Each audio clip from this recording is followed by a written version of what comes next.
Welcome back to my YouTube channel. അപ്പോൾ ഇന്നത്തെ ഒരു കുട്ടി വ്ലോഗാണ്. ജസ്റ്റ് എൻ്റെ ഹോസ്റ്റലും ജി എച്ചിന്ന് തിരിച്ചു വരുന്നതുമായിട്ട് എടുക്കാം എന്ന് കരുതിയ ഒരു ചെറിയ വ്ലോഗ്. അപ്പോൾ രാവിലെ എണീറ്റ് തന്നെ നമുക്ക് എനർജി വേണ്ടേ? അതെ, ഞാനൊരു കഫീൻ്റെ ആളാണ് കേട്ടോ.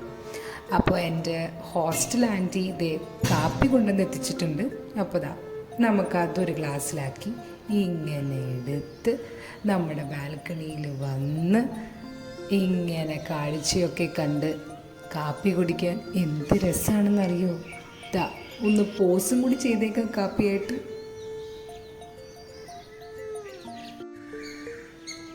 ആഹാ, എന്താ പോസ് എന്നല്ലേ! ഇത്രക്കൊക്കെ ആഡംബരം വേണമെന്ന് വെച്ചാൽ നല്ലപോലെ ഡ്രസ്സ് ചെയ്താൽ മൈൻഡ് സെറ്റും നല്ലതായിരിക്കും എന്ന് കരുതുന്ന ആളാണ് കേട്ടോ ഞാൻ.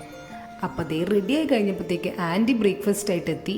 എൻ്റെ ഫേവറേറ്റ് ആണ് കേട്ടോ പുട്ടും കടലയും. അത് ആൻറ്റിക്കറിയില്ല, ബട്ട് കോയിൻസിഡൻസ് ആയിട്ട് എനിക്ക് പുട്ട് കിട്ടി. ഞാൻ ഹാപ്പി.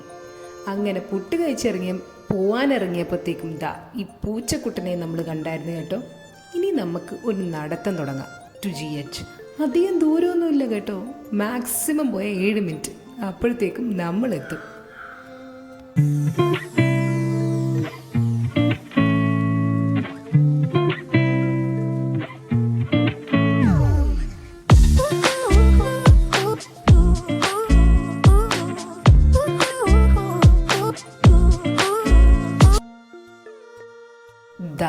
നടന്ന് നമുക്ക് വേണ്ട സ്ഥലത്തെത്തി. ഇന്ന് എനിക്ക് കാഷ്വാലിറ്റി ഡ്യൂട്ടിയാണ് കേട്ടോ. അപ്പോൾ ഇത് പഴയ ബിൽഡിംഗ് ആണ്, കാഷ്വാലിറ്റി പഴയ ബിൽഡിങ്ങിലാണ്.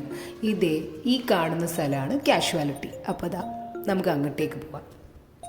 നമ്മൾ ഡോക്ടേഴ്സൊക്കെ ആയതുകൊണ്ട് പ്രൈവസിയൊക്കെ നോക്കുന്നത് കൊണ്ട് അധികം വീഡിയോകളൊന്നും ഞാൻ കാഷ്വാലിറ്റിയിൽ എടുക്കില്ല കേട്ടോ. പക്ഷെ പകരം ബാൽക്കണി എന്നുള്ള വ്യൂ ഒന്ന് കണ്ട് ആലപ്പുഴയുടെ ആ പ്രകൃതി രമണീയമായ ഭംഗി അത് വേറെ തന്നെയാണ്. കാഷ്വാലിറ്റിയുടെ ആ തിരക്കിൻ്റെ ഇടയിൽ നിന്ന് നമ്മൾ വീട്ടിലേക്ക് വന്നാണ് കേട്ടോ ലഞ്ച് കഴിക്കുന്നത്. അങ്ങനെ ആ തിരക്കൊക്കെ കഴിഞ്ഞ് ഈ ലഞ്ച് കഴിക്കുമ്പോൾ കിട്ടുന്ന ഒരു സുഖം വിപുല സമൃദ്ധമായി തന്നെയാണ് ആൻറ്റി നമുക്ക് ഫുഡ് തരുന്നത്. പിന്നെ തിരിച്ച് കാഷ്വാലിറ്റിയിൽ വന്ന് ഒരു ചായ ബ്രേക്കും കൂടി ഉണ്ട് കേട്ടോ. അങ്ങനെ ചായ അടിച്ച് നിൽക്കുന്ന നിപ്പാണ് ഈ കാണുന്നത്. എന്നിട്ട് നേരെ കാഷ്വാലിറ്റി ആൻഡ് തിരിച്ചു വരവ്.